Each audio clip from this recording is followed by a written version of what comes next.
It was never about an apology. Keir Starmer has been fixated with not being Corbyn since being elected Labour leader. When running for it, he defended Corbyn against the smears made. Then as soon as he got the top job, he went back on it all, much like he did on everything else, a serially untrustworthy individual prepared to do or say anything to benefit himself. And all he's managed to achieve is for every time he tells us he isn't Corbyn, more and more people respond with, more is the pity.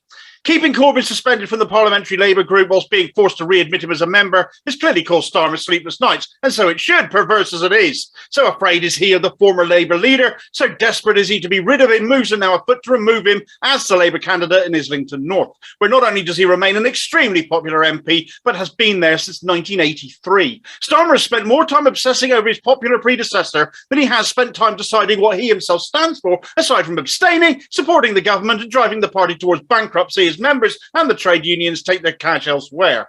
So many people joined the Labour Party because of the policies put forward under Corbyn's leadership. Biggest socialist party in Europe, millions in surplus, and despite a hostile media attacking him for 5 years straight, Starmer hasn't had to put up with any of that, and he still managed to piss people off up and down the country, struggling in polls even as he was handed a lead by Johnson and his partying. To drive Corbyn out whilst already disliked, mistrusted and regarded with disgust by former members and current ones alike, we'll see even more leave, possibly the biggest exodus to date. Many on the left are still hanging in there, hoping to one day wrest back control, but I'm sure this would change quickly should this come to pass. If Starmer thinks this is the way to go, he's even more politically stupid than I even thought possible. If Corbyn decided to stand anyway, he'd be kissing his 58-year membership goodbye under such circumstances. But you'll see more campaigners than ever thought possible if you think people from across this country wouldn't head to North Islington come the next election to campaign with him and for him.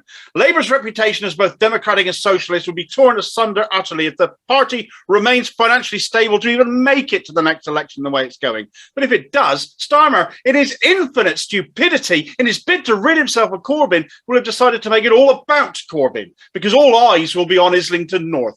What an idiot.